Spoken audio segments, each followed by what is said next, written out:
Hey guys, so the purpose of this live is kind of twofold. Right now, I'm just testing out StreamYard. It's the first time I've used it. Since I am going to be live, I figured instead of rambling and just talking about random stuff, I would actually provide some value and share a process that I do personally that I find extremely helpful when it comes to really understanding the buyer's journey for online courses. And actually, this would work for anything, but since my area of expertise is online courses, that's what I'm going to focus on. And so anytime I purchase something of some type of significant value, something that was high enough to kind of make me think about it, I like to map out the entire journey that I went through personally. When I first learned about the brand, product, or service, how many touch points were made before I purchased? What objections did I have to overcome before buying? What beliefs did I need to formulate before purchasing?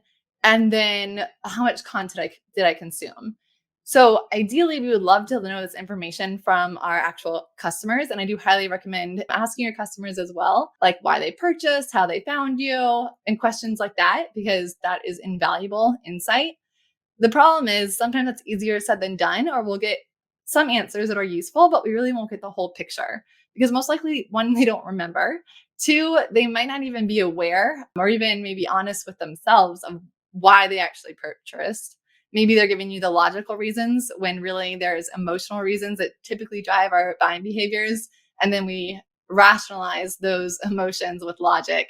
And so consciously, like we think we purchased because of this, but really we purchased because we wanted to feel a certain way. But if you do this for yourself, then you can be a lot more honest in the entire process and you can get really granular. You can spend the time to think about all of the different touch points and just different thoughts that came up. So I believe it was yesterday, maybe it was 2 days ago. I purchased a course and I believe it's called Brand Mastery. And I'm going to share, I documented the entire process. And I think this is a really cool one to share because of how short the time span was. So I often get asked like, oh, how do you sell online courses or what's the best way to launch? And when I explain things, I like to start with the strategy because I think you need to understand like the foundational strategy before you move into tactics and mechanics because there's so many different ways that you can go about executing the strategy. But when it comes to actually selling anything, whether it's a course, service, product, there's certain objections that you're going to have to overcome. And there's also beliefs that you need to formulate in order to get that person to give you their money. Because unless someone was just not smart, they're never going to give you their money unless they feel that the value that they're getting from whatever they're purchasing outweighs the value of their hard-earned cash. So I highly suggest also spending some time and really thinking about and getting clear about the objections that your customers may have and also the beliefs necessary in order to purchase. And if you don't have those or you don't know where to start with that, there are a few universal ones that regardless of who, what, where, and when, these objections are all going to have to be overcome. And that's, I don't have the time, I don't have the money, and this won't work for me. I don't think there's any product, service, or business I've come into contact with that didn't really have to overcome those objections. And as far as an example of a belief, another one that's pretty universal is your customers need to feel or believe that you're the right person to learn from and that you can deliver on the promise that you're stating you're going to provide within the course. So this is my documentation for the buying process. And what's cool about this is it proves you don't always have to have a real elaborate or extended launch when selling an online course. Even at a $600 price point, which is kind of like the mid-tier prices for courses, it only takes a few touch points as long as you have clear messaging and you resonate with your target customer. I'll walk you through all this documentation, but first I want to reiterate the purpose for doing this. And while I think it's always valuable to study other sales funnels and see strategies and what's working and what's not working, the real value with this is gaining insight into the exact steps and process that you went through to purchase. And it's like funnel hacking on steroids. Because this isn't based on hypothesis or studying swipe copy. This is based on a real person's buying experience, yours, which allows you to get so intricate and detailed with the process. So the first step is to identify when you first entered the awareness stage of the buyer's journey. When did you come in contact with this brand or company and realize that they existed? The next question to ask yourself is how many touch points were made before you made the purchase? So how much content did you consume? How many YouTube videos did you watch? How many Instagram stories did you see? How many Facebook ads did you possibly come across? How many times did you hear other people mention the product or service or company?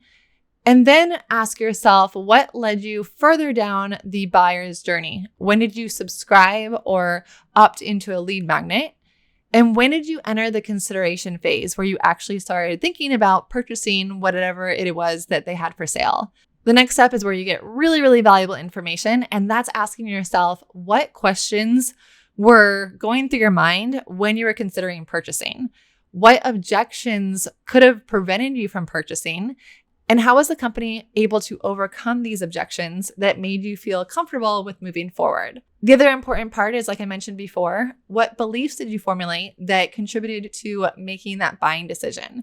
And one of the universal beliefs when it comes to buying an online course is you have to believe that this person is the right person to learn from, and they're able to deliver on the promise that they're stating you'll be able to achieve after taking the course. You can see this here. It shows that I subscribed to them on March 22nd, 2021. So basically like a little bit, just over exactly a year ago. I watched 3 videos a year ago, and then I hadn't seen any other videos from them up until the one yesterday before I purchased. So I was on YouTube, and a video was recommended to me based on my past search criteria, like search history. So it wasn't even something I was actively searching for, but it was a suggested video that came up because of something I've searched for in the past. And the video was this one right here. So full branding case study, textile brand. A brand identity project, or maybe you're just looking for some inspiration to revamp your process. Okay, what I took note of here, because I think this is also a really important point, is that when you do create content, that first sentence is super, super important to keep people engaged. So I click on a video all the time and then click off within 1 second. But the video or the sentence here, like it hooked me. I was like, oh, like this is actually useful. This is for me. And it was, if you're about to kick off a brand identity project, or maybe you're just looking for some inspiration to revamp your process, I'm going to take you behind the scenes and share my process. And so the word process intrigued me. Something that I like always try to improve upon is getting more systematic, getting more efficient with the different processes that I have within my business. I posted the description here because it's another important point that led me to the next step of becoming a customer. And that was, they had a free lead magnet here, which was a free brand design workshop, enroll. And then also mentioned I highlighted here, the course they were promoting. And so the next step was that I signed up for the free workshop. I watched that. And then so this is a screen capture of the landing page. I did not read the landing page. I did not look at any of the content. But if you have high value content on the front end, then I think you have a lot more flexibility or a lot more grace with the copy and the landing page along with the sales page. One thing that this is important to me that I added as the helping to formulate the beliefs was I did think that it was really clean. It was a clean design. It didn't look like cheap or like a super ugly page. Those are the type of things that I pay attention to. It's not like probably not for everyone, but depending on your market, you need to know what your customers actually care about. And especially with this, with it being something about branding and design, obviously the aesthetics of their business is going to be extremely important. So I clicked on the sales page. I skimmed it. I did not watch the video on the sales page. I did read the bullet points right here. Again, I've heard this time and time again that the bullet points are the most important part on your sales page. Probably the same with landing page or any page on your website. So I can contest that personally that was true for me. And then I scanned down and I didn't read any of the other content. I just looked at a little bit of the curriculum here. And then I went to purchase. I also made a note of a friction point in the buying process because this honestly like almost cost them the sale because it was just not as easy to purchase as I would have liked. And I was in a rush. I was about to leave the house and I was just getting a little bit frustrated with it. So I almost just was like, forget it. Maybe I'll do it later or whatever. I know myself pretty well, like my buying behaviors. And if I had not purchased then, I really doubt I would have ended up coming back and purchasing it. Not because I had like a vendetta against it. It's just you get busy and you're not in that buying mode and it's just not top of mind awareness with everything else that's going on. So the friction point was that in order to purchase, they have the platform on Teachable. Teachable required you to log in order to continue on with the payment.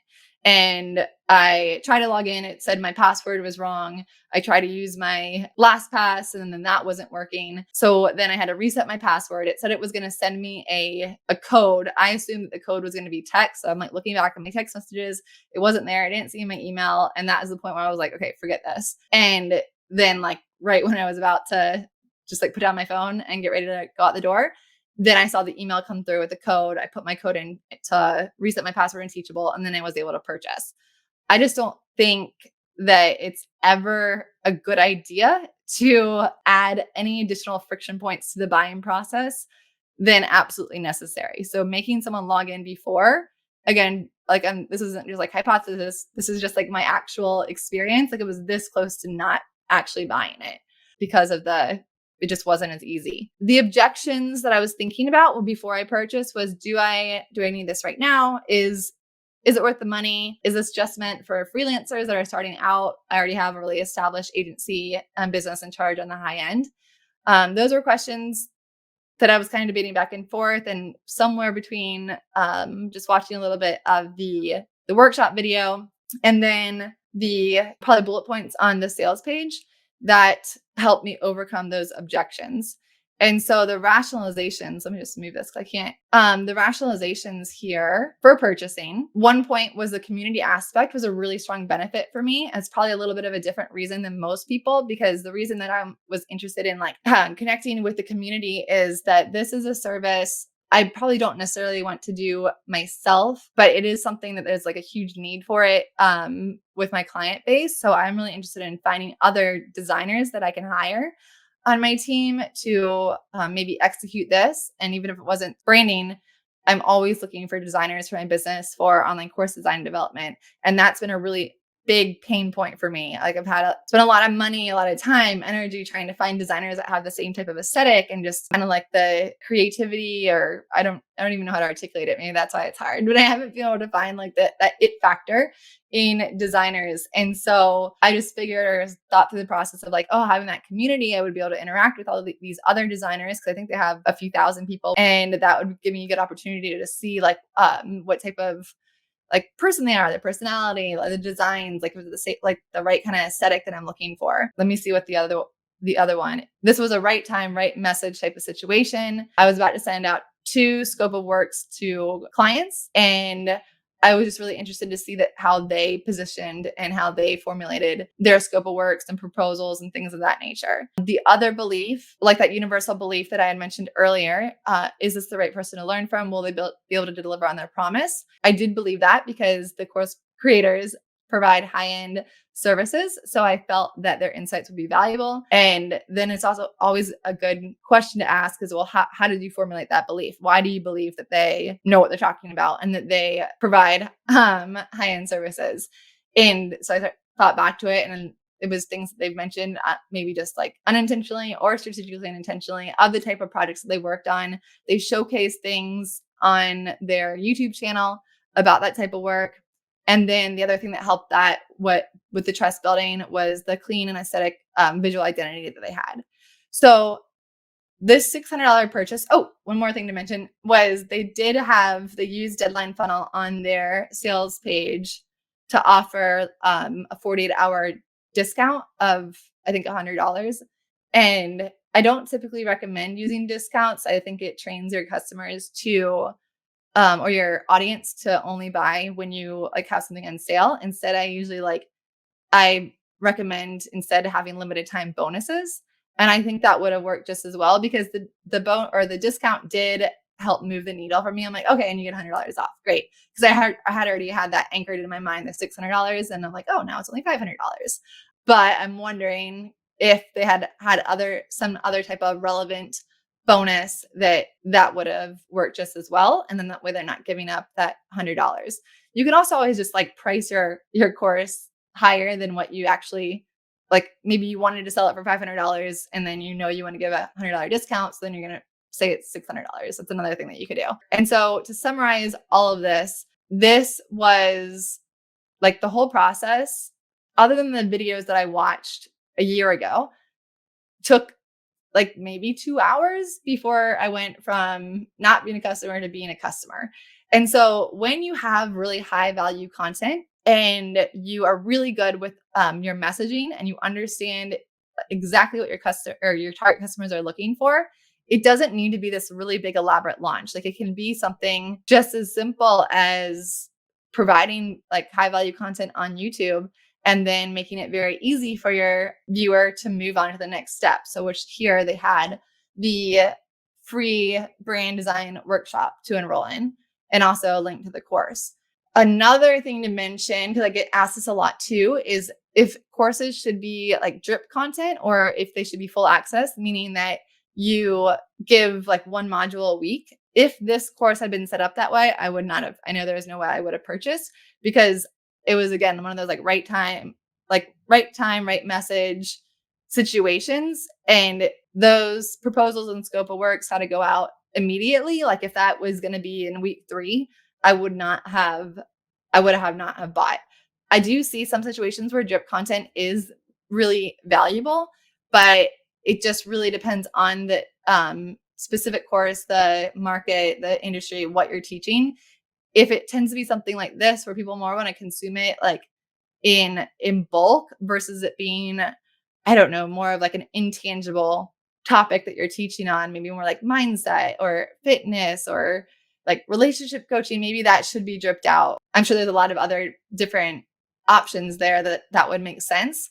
I think more and more it makes more sense to have full access though. At least that's how my buying behavior is. And I know a lot of people that I've interviewed is like that. They don't want to have to wait an entire week for the next module. Like it's something they usually like, it's a pain point they have right now. They want to solve it as soon as possible. That's why they're willing to pay premium prices for online courses. So that was another point that I mentioned. But then I also don't want to oversimplify this as far as being like, oh, all I have to do is put out a YouTube video and then someone will see it and then they'll purchase right away. So yeah, technically yes, but in order to make that happen, like if you really backtrack the steps of what was needed, if I had not have previously subscribed, I would not have seen that video.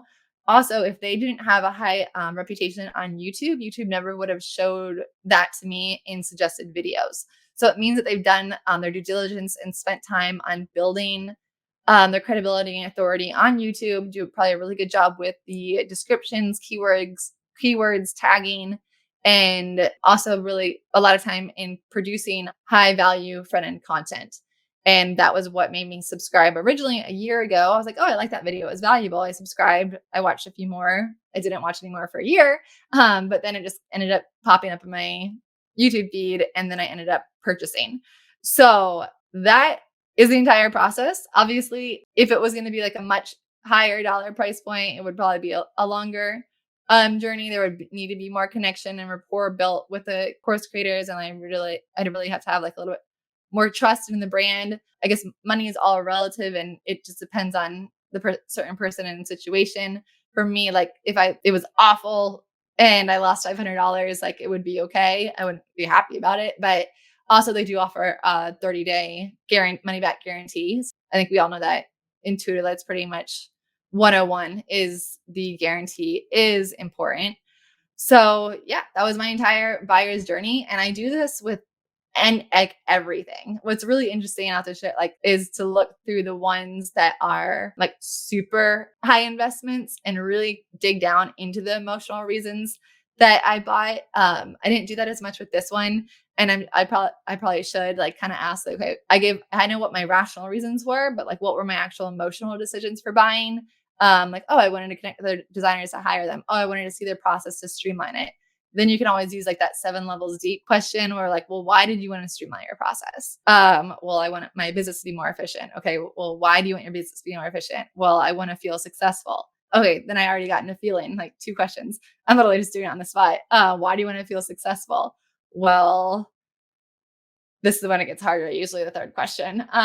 Well, I would feel like people would respect me. I would feel proud. I would feel like I could scale my business. And yeah, so I'm not going to go through all of it now, but just keep asking, well, why, until like you get down to those like core root feelings. And that was that. I'm going to check to see if my stream went live. And if it did, then I'll use this tomorrow for my Facebook, YouTube, live. If not, then I will go back to Ecamm, which I also love. But StreamYard does seem to be like pretty user friendly, has a little bit of a cleaner interface. And I think it also integrates with your website a lot in a much simpler way. It can almost be automatic. Like there's a plugin you can put on WordPress where it automatically shows your lives, which I think is cool. So I'm going to test all that out and then we'll see how it goes. Now I just have to figure out how to actually get out of this thing though. That I did not. Oh, and broadcast. That's simple.